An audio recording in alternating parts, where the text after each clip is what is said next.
Despertadores da Voz. Uma jornada de autoconhecimento, transmutação. Histórias da vida que há por trás da voz do cantor. É só o amor que canta e revela a voz.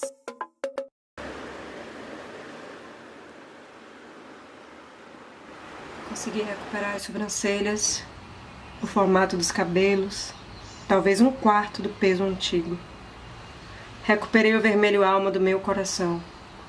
Enxotei lugares frios e convexos do meu corpo fechado. Fechei contato abstrato com a fé. Já incorporei mulheres e homens também, mas ainda prefiro a minha modesta parte de mim.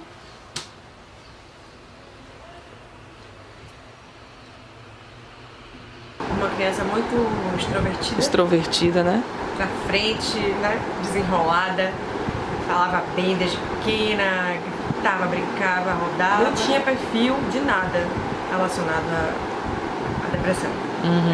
Quando aconteceu foi um susto, porque ninguém imaginou que aquilo pudesse acontecer comigo.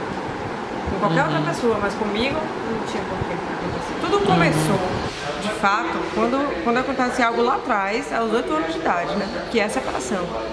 Que muitas vezes é ignorada pelos pais, né? No meu caso, não teve essa coisa de ser ignorada. Eles sentaram com a gente, conversaram. Com 8 anos eles se separam. E eu me lembro como se fosse hoje, uma mesa redonda, eles conversaram com a gente e tal. E pra mim tava tudo bem. Anestesiada, assim. Era importante meus pais se separarem, porque eles iam... E tudo... A criança é engraçada, né? A criança suga. O pai vai falando, a criança vai sugando. Então na minha cabeça eu já tinha isso.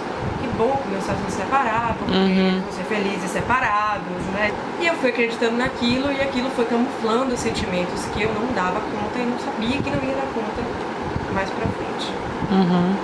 Quando foi 8, 9, 10, 11, 12, traços já de autoestima, né? Lá embaixo, de achar que não era capaz, de que era burra, de que não ia dar conta das tarefas, das provas, sempre muito ansiosa com uma prova na escola, com uma coisa que fosse acontecer, passar mal, assim, mesmo. Eu sei o que é isso. Horrível.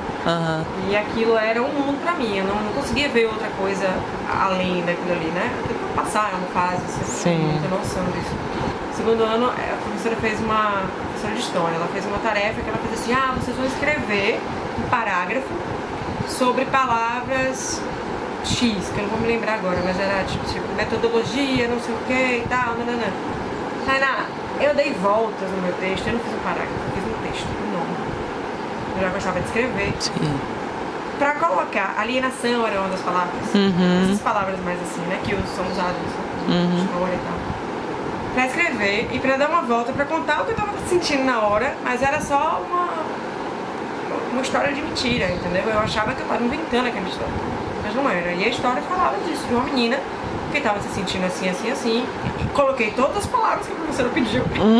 Todas. Contando sua história sem saber. História toda. Falei sobre suicídio, falei sobre meus amigos, falei sobre tudo. Li esse texto na sala de aula. A professora chorou. Eu li pra sala inteira, não li pra professora só. Eu li pra sala toda. Todo mundo ficou meio chocado, assim.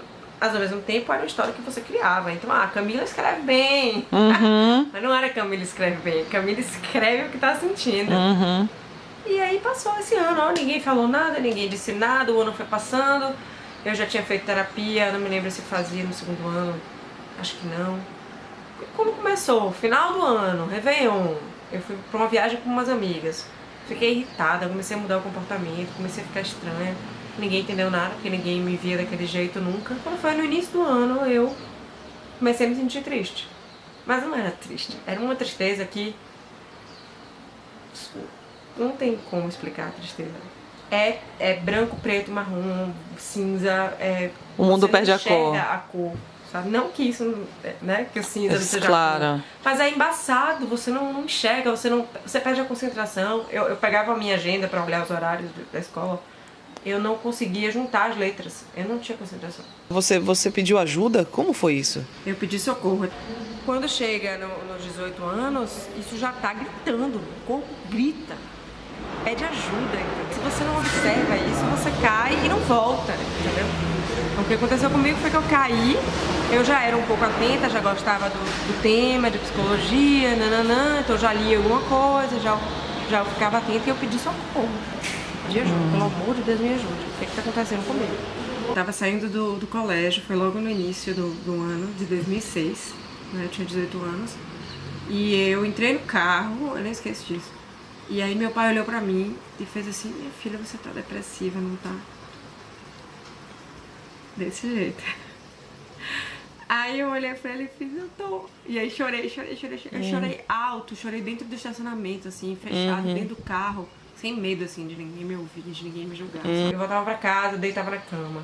E esses são sintomas que a gente, né, na maioria das vezes já conhece e encara, às vezes, como frescura, como preguiça, né? Então, às vezes a mãe não tá sabendo do que tá se tratando. Levante, bora, tomar um banho, vai comer um chocolate. E seu filho tá ali, já numa confusão mental que é inexplicável de cada um, né? E caí nessa depressão e fiquei do início de janeiro até meio do ano com depressão. Então, essa depressão começa na escola, já vai enveredando para uma síndrome do pânico, né? Que você foge, você se sente mal, todo mundo tá te perseguindo, todo mundo quer te matar, todo mundo, você vai morrer, eu vou morrer, né? Você vai pro banheiro e se esconde, eu me escondia na sala de aula, as pessoas não entendiam, julgavam. Aí a gente entendeu que eu não aguentava ficar na sala de aula e precisava ir pra casa e me cuidar, né? Mas não era uma coisa que era estarrada na minha cara, porque eu era muito alegre. Muito divertida, muito carinhosa, muito palhaça. Que louco isso. Observe, quando tem alguém que é muito Meu divertida, Deus, mas é muito difícil palhaça. isso, né? É, só fica atenta porque ninguém é feliz o tempo todo. Ninguém é feliz o tempo todo. E você era feliz o tempo todo? O tempo inteiro. Entendi. Entende? Esse é o primeiro sinal, É pelo menos o meu primeiro sinal. E aí meu pai começou a pagar um tratamento psiquiátrico. E eu cheguei até ir pra 3, parece, e ninguém conseguia um diagnóstico. Assim, não um diagnóstico, sabia que eu tinha depressão, mas não conseguia entender um medicamento ideal. Então foram várias Ajustar, formas né? de medicamento e tinha a ver com essa questão, porque não era só depressão. Então quando você começa a tratar o que não é depressão como se fosse depressão, com antidepressivo, as coisas começam a piorar. Os sintomas pioram. Piorar, a irritação, a agressividade, choro, e aí você não toma banho, você não come, você perde o cabelo, você Caracas. acaba a sua vida, transforma a sua vida. Gente do céu, tô... E se não acreditar que existe uma mola no fundo do poço, você não sai dele, nunca. Porque você sobe e escorrega, pede ajuda e escorrega, você não tem força, entendeu? Então você tem que acreditar que existe alguma coisa ali que vai te tirar daquele lugar. E qual é a sua mola? Qual foi ou qual é? Foram várias molas, mas assim, a minha mola era uma força interior, uma vontade de viver. Eu posso chamar de instinto, sabe? Você no meio dessa escuridão tinha vontade de viver? Eu queria ajuda. Ah, você queria ajuda. Eu queria muita ajuda. Porque eu queria muito viver, Entendi. entendeu? Isso é interessante, né? Porque é interessante. Isso eu acho que a palavra que você falou, instinto, é bem adequada, porque você já passa para um estado que não é um estado de consciência. É algo no seu inconsciente, não é nem no inconsciente, é na sua alma, na verdade, né? É como se fosse uma proteção, uma região que essa escuridão não atingiu, vamos dizer assim, né? É o que eu sinto. Isso é a luz É, que você aprende a produzir. sim. É a mesma luz que os animais que moram num local chamado abissal Sim. desenvolvem a luz. O abissal é o local mais profundo do Sim, mar. sei. É frio, tem uma pressão absurda, é quase que inabitável, né? E os animais que moram lá aprendem a desenvolver uma luz própria. Aprendem a desenvolver uma luz própria, eles não têm como enxergar, é escuro, absurdo. E você tá ali, né? Eles são chamados de monstros, porque são diferentes dos outros animais, né? Do mar, enfim. Parece bem com a sociedade, né? É. Você é muito diferente, você é um monstro. Você não tá ali, você não é bem. Eu tava dentro do abissal ali, profundo. E hoje eu sei ressignificar isso de uma forma. Por que o escuro tem que ser ruim? Por que você não usa o escuro de outra forma? Por que você não desenvolve essa luz, né? Pra iluminar ali o momento em que você tá passando e simplesmente estar em silêncio e aproveitar o escuro pra refletir. Pra gerar ingredientes, pra hackear memórias, pra hackear coisas no seu sistema, pra você sobreviver de próximas coisas que virão, entendeu? Então a força foi essa luz, esse instinto que veio de mim, essa coisa da fé inata, sabe? Eu acredito num Deus que eu não sei ainda o nome, eu não sei como é simplesmente uma força. Mas é algo que ainda é muito turvo pra mim. É muito por conta do racional que eu aprendi a ter, sabe? Por conta do pé no chão que eu aprendi a colocar. E ver que tudo dependia muito das minhas ações. Que se eu não fizesse aquilo ali, não tinha destino certo. Eu que tinha que fazer aquilo acontecer, entendeu? É interessante. Essa coisa da pessoa pensar... Na verdade, é um ponto de equilíbrio, né? Porque é uma parceria, né? Se você acredita que as coisas só vão acontecer porque você faz, é um erro. E se você acreditar que é alguém que vai fazer por você, também é um erro. Né? Porque tem esse fluxo natural. Tem que haver uma parceria. Não existe isso. Porque quando você confia só em você, é uma autossuficiência que te afasta dessa luz. Com certeza. E que a gente, sem a outra parte, não é nada. Não é nada. Você tem que... Eu cresci ouvindo isso, né, do meu pai. Nós somos mente, corpo e espírito. Olha só. Né? E é esse espírito que a gente tem que se conectar, porque somos nós mesmos, né? Em comunhão com outras coisas ocultas que a gente não sabe. A gente é muito ignorante. E não tem problema em ser ignorante. Não existe problema nisso, né? Você só tem que ser humilde e dizer, ó, eu não sei. Eu não sei o que está acontecendo, eu não sei em quem eu acredito, eu não sei quem eu sou. Me ajude aí, como é que faz? Deixa eu me concentrar aqui, deixa eu sentir e tal. Então eu sinto que eu ainda preciso muito mais me conectar com essa fé. Com essa fé no oculto, no Deus, no Eus. Eu vou falar muitas coisas aqui que meu parceiro fala, né, Luan Boré, que a gente trabalha muito junto. E ele fala muito desse eus. Então você tá vendo aí, você tá pegando as reticências. Reticências é um símbolo muito, muito interessante. Da coisa de... Por que você falou da Bíblia lá embaixo? Sim. Por que Tainá? Tainá tem uma Bíblia dela? Tainá tem ela tem um diário, um livro, prática. Qualquer coisa que ela escreve, ela pode ler todos os dias pra lembrar, opa, Tainá fez isso. Tainá fez aquilo ali. Ou Tainá passou por isso aqui. A gente não tem... É verdade. Então por que a gente, né, às vezes atrela também tudo só ao lado divino? E é esse equilíbrio que tem que existir. O divino com nós aqui. Com o humano. Entendeu? Então, fazer por onde e sentir que existe algo maior. Existe essa luz que te move. Porque move mesmo. Tem coisas que a gente não tem como explicar. Não consegue explicar. Só sente. Recebe assim no peito, né? E às vezes é melhor nem explicar. Nem tentar, você né? não vai achar a palavra suficiente. E termina ficando menor do que o que é realmente, né? Exatamente. É botar uma moldura onde não cabe. Onde não cabe. Né? Deixar aquilo ali do jeito que é mesmo. Bruto, né? Sem lapidar tanto. A gente quer lapidar muito o tempo todo. Verdade. É cansativo.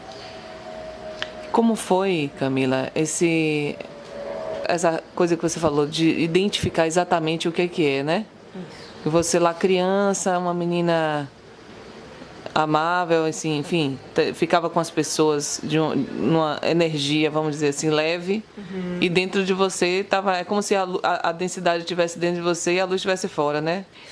Não é isso? Foi isso que eu enxergo quando você fala. Isso.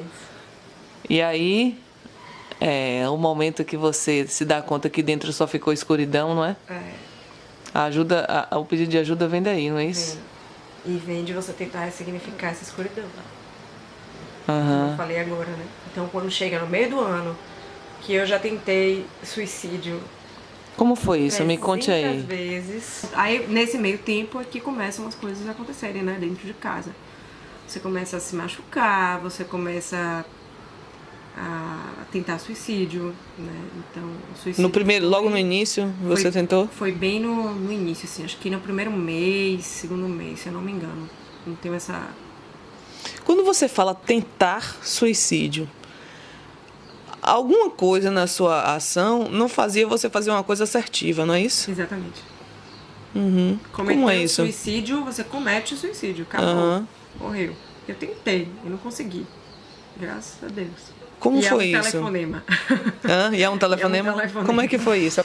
Você disse que foi logo no início? Eu saí do colégio e aí eu já saí na intenção, eu já fazia planos, né? Eu passei muitos dias fazendo planos de como é que eu faria aquilo, uma vontade mesmo dentro do peito de que aquilo acabasse, porque você começa a achar que você não merece estar ali, que as pessoas que você tem ao redor, elas não te amam o suficiente, ou que você as ama tanto que você quer elas livres desse problema, entendeu? Você não quer contaminar. Você se considera um problema para as pessoas. Um problema sério e que o mundo não precisa de você. Por ali já deu, entendeu? Então você tem que morrer. Esse é o raciocínio de um suicida. Então eu fiz alguns planos. Em um dia determinado eu saí do colégio, andando pela rua, né? Porque é muito perto daqui de casa, eu estudei no Vieira. E quando eu saí na rua, eu já saí na tentativa de me jogar nos carros. Pá, pá. E aí freava e tal, aquela coisa, e eu não conseguia.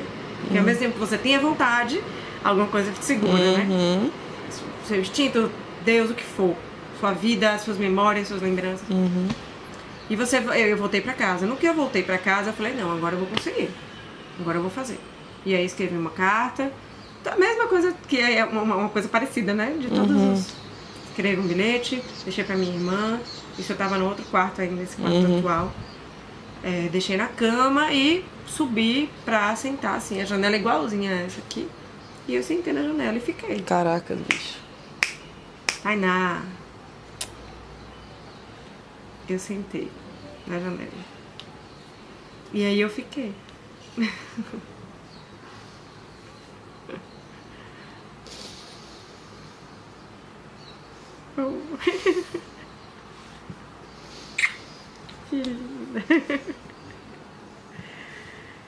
E aí, sentada na janela, você tem já plano, né? O plano é se jogar. Então eu sentei, naquele momento me passam 500 coisas na cabeça, né?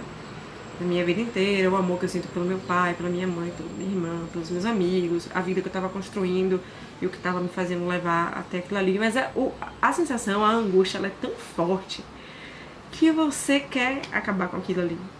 E aí não tem outro jeito.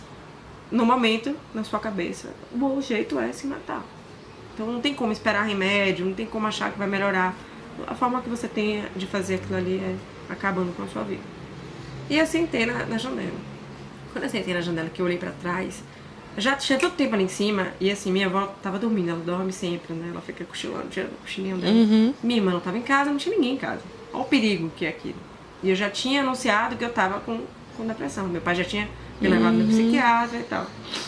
Quando foi, em cima da janela, as pessoas apontavam de lá de baixo, assim, do ponto de ônibus. Jesus. Elas apontavam, assim, gritavam, não, peraí, não sei o que. E eu ouvia aquilo e, ao mesmo tempo, ficava olhando pra porta pra ver se minha avó chegava, se não chegava. E eu contei até 3, tá, nada. Quando deu 3, que eu fiz assim, e meu corpo já tava pra fora. O telefone toca. Uma amiga minha, que nunca me ligava. Nunca me ligava. Ela é do tipo daquela amiga que é muito tímida, muito... Nunca fala nada, assim, sabe? Ela fala o necessário. Ela casou outro dia, a gente foi madrinhando o casamento dela e a gente não sabia pra onde é que ela ia. De noite de núpcias. E ela me liga. Eu estranhei, ela levei um susto, saí da janela. Nessa hora dá um start, né? Você faz... O que eu tô fazendo aqui? Pelo amor de Deus, minha vida. E ela liga pra mim. Eu perguntei, você me ligou pra quê? Ela falou, pra saber como é que você tá. Eu falei, você me viu agora no colégio? Aí eu falei, não, você não ligou pra saber como é que eu tava, você ligou pra salvar a minha vida. Você contou a ela na hora? Porque você salvou minha vida. Durante o processo todo, tiveram outras, mas aí o que acontece? O bilhete ficou na cama, minha Aí irmã todo viu o mundo bilhete, ficou falou tomando pros meus conta. pais, e aí todo mundo ficou tomando conta. Aí ele me ajudou com a depressão e ele estabilizou o caso. Foi isso. Estabilizou. Com medicamento. Com medicamento. Quando ele estabilizou, ele achou que ele tinha estabilizado. E eu também, meu pai também, minha mãe também. Quando passou 2 meses, mais ou menos, passaram-se 2 meses, eu enlouqueci. Eu surtei. Eu virei outra pessoa. Os comportamentos eram opostos, né? Dos que eu tive com depressão.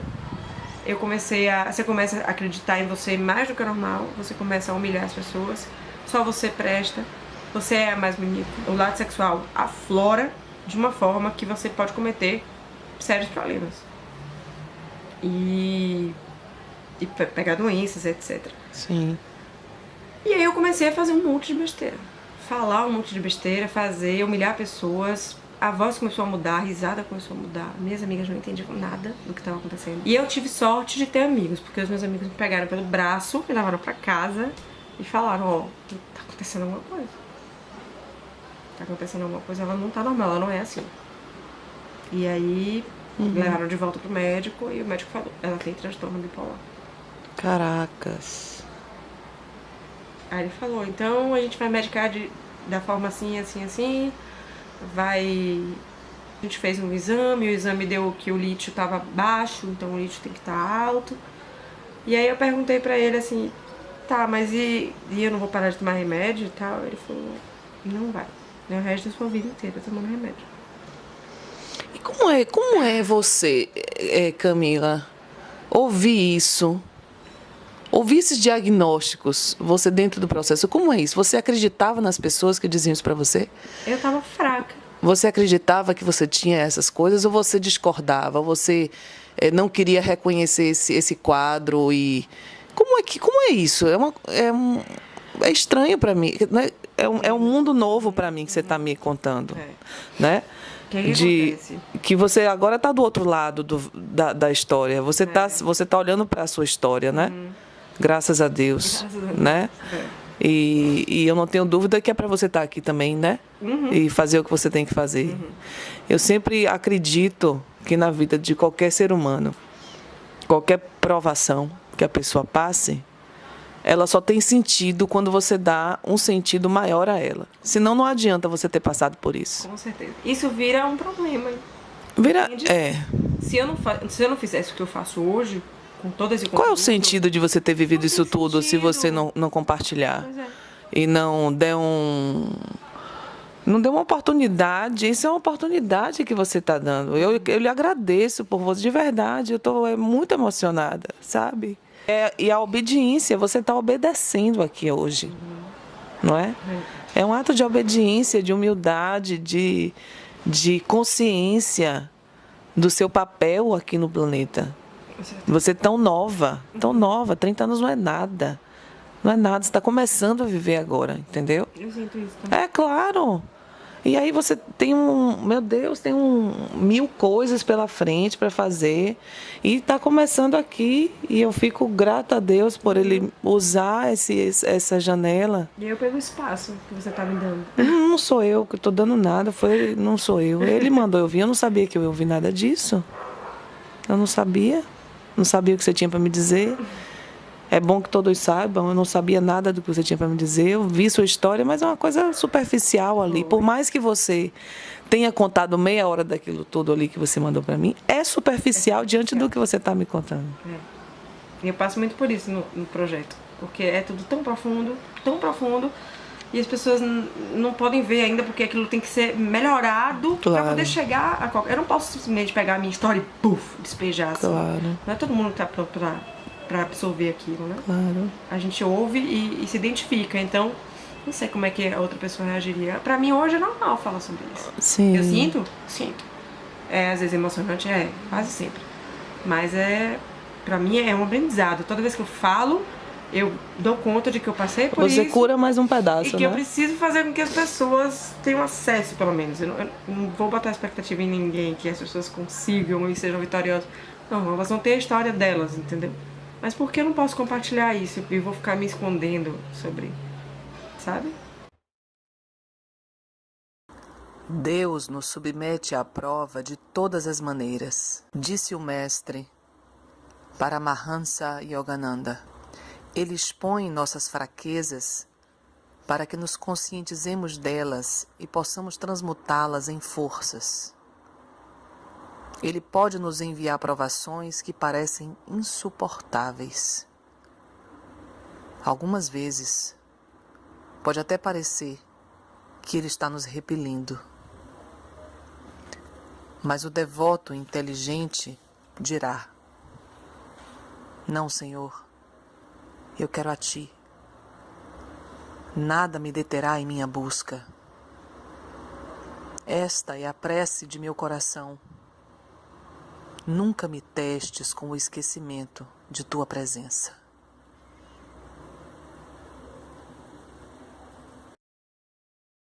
Então você ouviu esse diagnóstico, como era? Você ouviu o médico dizer: olha, Camila, você tem transtorno bipolar. Você tinha consciência que você mudou de padrão de uma hora para outra? Você tinha essa consciência? Ou era inconsciente isso? O que acontece? Quando você está em depressão, você tem noção do que está acontecendo, né? Tem noção. Você tem noção total. Você sabe que aquilo ali é uma depressão, é algo que você está vivendo, você não sabe por quê, você não sabe por que você está sofrendo, porque você sofre sem saber. É uma coisa que já acontece no seu corpo e aquilo ali junto te faz sofrer. Óbvio que você tem motivos, algumas pessoas passam por traumas e caem em depressão, mas no meu caso era porque faltava uma substância no meu corpo. Também tem a ver com o genético, que eu já tinha, né? Esse tio, já da tinha, sua família. Minha mãe também tinha uma tendência à depressão. Enfim, tem N tipos de depressão, de tudo, de casos.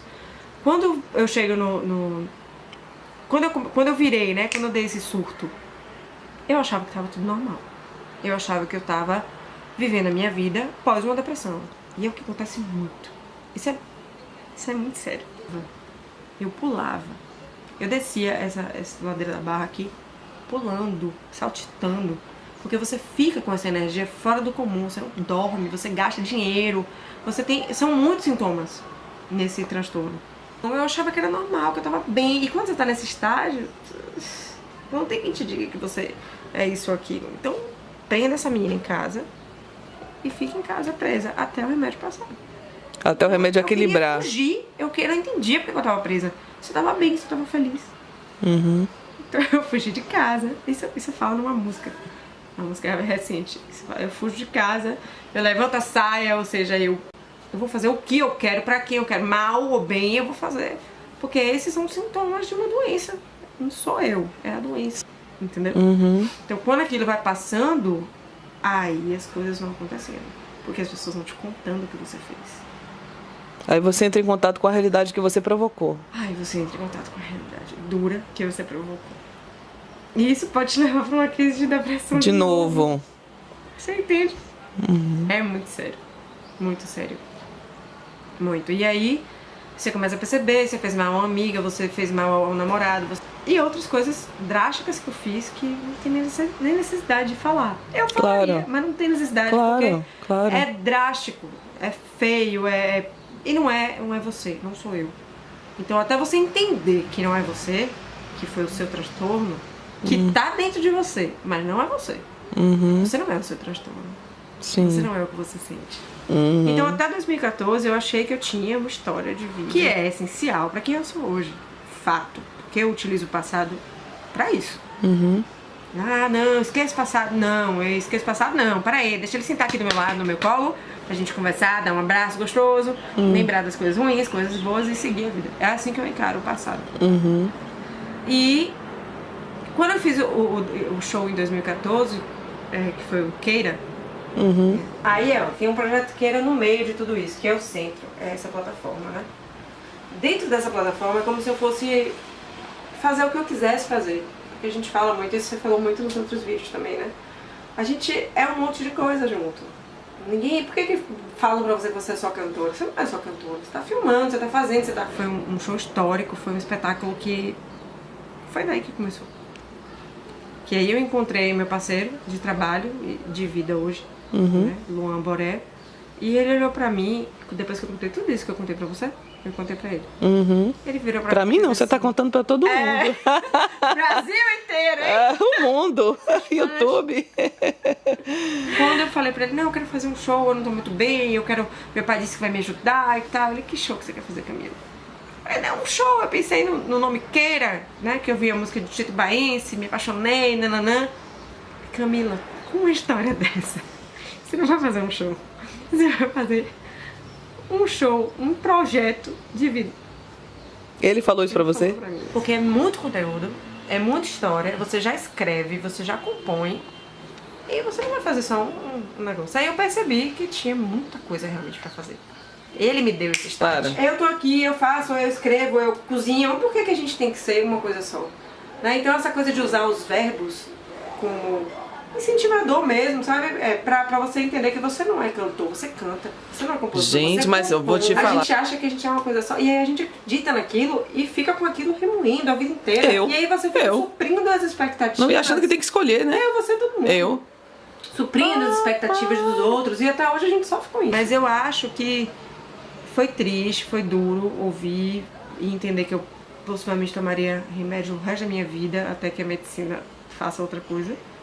Né? E é normal, é como um diabetes, é como você vai tomar um remédio, pronto, é como uma pressão. Tem pressão, vai tomar remédio de pressão. Você tem transtorno bipolar, você vai tomar um remédio de transtorno bipolar. Então, eu ouvi, foi triste, foi duro, mas eu queria muito ficar bem. É duro e é estranho, é esquisito, então fiquem atentos, porque tem muita gente esquisita. E não é esquisito porque tem um cabelo assim, porque tem isso aqui, porque são sintomas que trazem isso, sinais o tempo inteiro. Porque quem tem transtorno bipolar tem vários sintomas, como eu já falei, né? Mas um específico, muito forte, é a irritação. Então, assim, é uma irritação que você não tá entendendo. Você não me fez nada e eu tô aqui irritada com você. Não sei por quê, não sei. Isso aqui me irritou, isso aqui que você fez me irritou. É um negócio assim que é arrebatador, entendeu? Então você juntar domina, isso, né? Domina. Então você tem que juntar um tratamento que te auxilie também nisso. Principalmente porque você é mulher. Então você vai passar por TPM, você vai passar por... Sim, já tem as coisas hormonais. Você já tem seus hormônios, entendeu? E você pode não achar normal, mas não fazer nada. E aquilo tá ali. Eu tomo há 12 anos os mesmos medicamentos. E o meu quadro se estabilizou de eu não ter nenhuma crise a mais. Que maravilha. Nenhuma. Eu só tive uma lá atrás e voltei. A gente é intolerante a sentimentos. Então, que louco isso. Muito louco, né? Como é isso? Assim, você... Sei lá, cada pessoa é única, ninguém trata igual, sabe? Claro, claro. É sempre relativo tudo isso, mas chega muito mais forte, entendeu? Eu recebo as coisas muito mais fortes. E agora, como é que você vai fazer, cantar? Como é que você canta com intolerância a sentimento? Como é isso? Cantando. É como se fosse uma intolerância a sentimento, não, desculpa. Baixa tolerância, né? Baixa tolerância. Baixa tolerância. A emoção, a emoções. É como se as emoções elas viessem mais forte. E aí, ao longo da sua vida, você, com o autoconhecimento, com a inteligência emocional, você aprende a lidar com isso. Então tem inúmeros tratamentos para fazer, inúmeras coisas que a gente às vezes não ouve falar. Eu não sei se você já ouviu falar numa meditação que se chama Mindfulness, mas é como se você tivesse que aprender a lidar com o caos. Sim, mas é isso mesmo, Ele tá à sua volta e você tá aqui. Inspiração. É isso aí. Inspiração. É isso aí. Sentindo o corpo e o caos aqui. Só que você não joga fora essa percepção, né? E esses pensamentos que vêm, sabe? Você simplesmente olha pra eles. Acolhe eles. Atravessa, na verdade, exatamente. Né? Então, eu tenho inúmeras questões? Tenho, inúmeras. Eu posso nem falar aqui que eu vou demorar 2 programas falando. Mas você tem inúmeras. Mas se você fizer isso aqui, afastar, você não cuida deles. Sim. Então eu aprendi a lidar com os meus sentimentos, entendeu? A lidar com essas coisas que vêm em grande quantidade e respirar e falar, peraí, é esse tamanho mesmo, é esse tamanho, que é tudo isso, sabe? É pra ser assim, tem lógica, você tá se colocando no lugar do outro. O fato de você ter transtorno bipolar te coloca nesse lugar de vítima, entendeu? Se você se colocar no lugar de vítima, meu Deus do céu, você não vai se curar nunca. Nunca, nunca, nunca. De nada, né, Camila? De nada na vida. Mas quem tem um transtorno, quem tem uma doença de depressão, quem tem um negocinho na perna, é pior ainda. A chance de se colocar como vítima é pior ainda. maior, na verdade. E por que você acha que você nasceu com isso? Por que você acha que você passou por isso? Por que você acha que você é assim? Para que você acha que você foi feita dessa forma? Eu acho que tem um propósito. Eu acho que tem que foi uma provação. Foram várias provações. Pô, isso aí o tempo inteiro eu passo por provações. Mas é tipo assim, é segundos, sabe? É um pensamento aqui, bum, na minha cara, assim. E eu escolho, ok, vou pensar isso, não vou pensar isso, vou olhar. Todo mundo, na verdade, né? Eu tô falando de mim porque... Mas o seu caso é diferente. Deve ter outros casos iguais a você, vamos dizer assim. Mas são exceções, vamos dizer assim, no sentido de que você tem um diagnóstico. É diferente, todo mundo passa por isso? Passa, porque todo mundo tem emoção, tem que lidar com reagir ou não reagir, tem que estar no estado de presença, tem que estar na ação, não na reação. Mas, no seu caso, é uma condição, como é que eu vou dizer? De saúde. Saúde mental. De saúde mental que está que você não escolheu. Você entende o que eu quero dizer? E você nascer artista dentro desse processo, é como você falou, tem um propósito nisso, né? Tem um propósito nisso. Eu não pude ignorar isso, entendeu? E aí eu tô fazendo esse trabalho aí de autoconhecimento desde que tudo isso aconteceu, né? Então o Projeto Queira é uma plataforma. O querer vem o quê? De desejo, de querer as coisas, então você quer o que você quiser, faça e vá fazendo. Então ele vai abarcando, entendeu? Ele vai abarcando, por exemplo, Pequenos Atos, que é um projeto pequeno no nome, porque é um projeto onde eu convido compositores, vou até a casa deles, faço que nem você. Converso com eles, entrevisto, falo das músicas. Eu lembro que eu saí da depressão em 2006 e eu escrevi um poema, e esse poema tá aí no show, e ele vai ser falado de novo no outro show, e esse poema pode estar num livro meu. Você entende isso? É muito grandioso. E todo mundo pode fazer isso. Todo mundo pode fazer isso. É honrar a sua história, né? Contar as histórias, repartir as histórias. Gente, nessa casa moram 1, 2, 3 pessoas. 3 pessoas, contabilize aí. Na outra casa, 500 pessoas. Quantas histórias estão aí em jogo, sabe? E a gente não percebe, não dá valor. E às vezes nem quer falar porque acha que não é importante, entendeu? E é importante. É importante, muito importante. Muito. Eles não são conhecidos. Algumas pessoas conhecem. Mas o fato deles serem conhecidos pra gente, sabe? Pra mim que tô fazendo isso, e eu pegar ele, colocar no palco e falar assim, você é importante.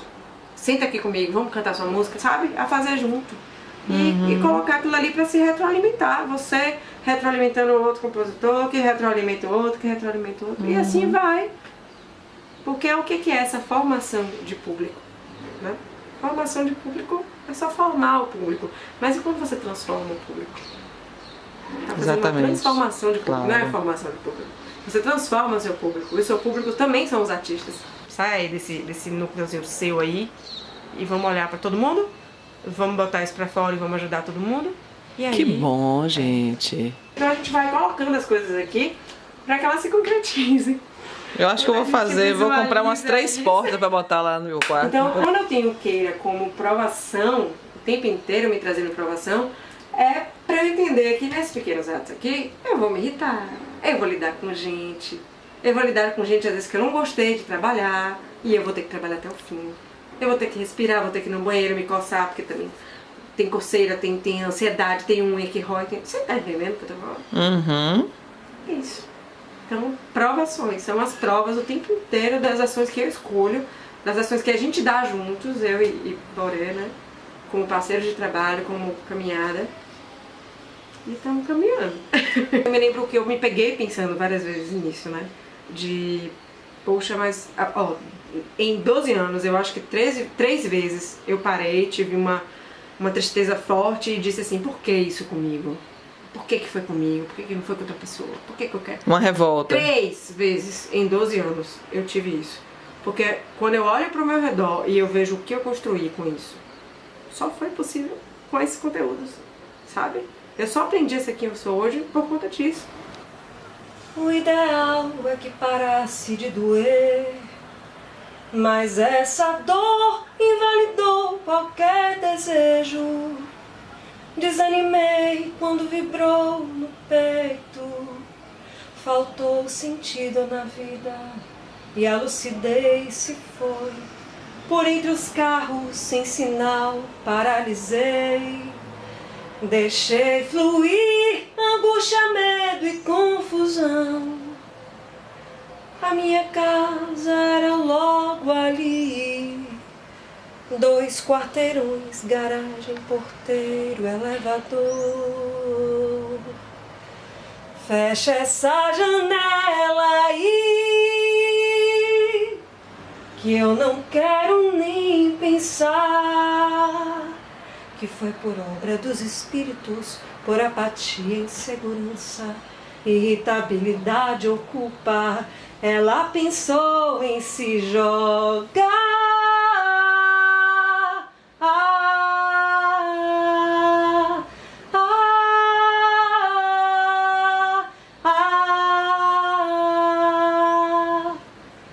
O quarto vazio, tudo pronto, um cartão postal cor-de-rosa, cabeça gira, roda, inferno grita, entorta.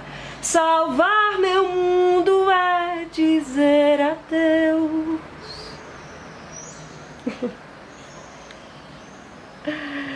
Ai.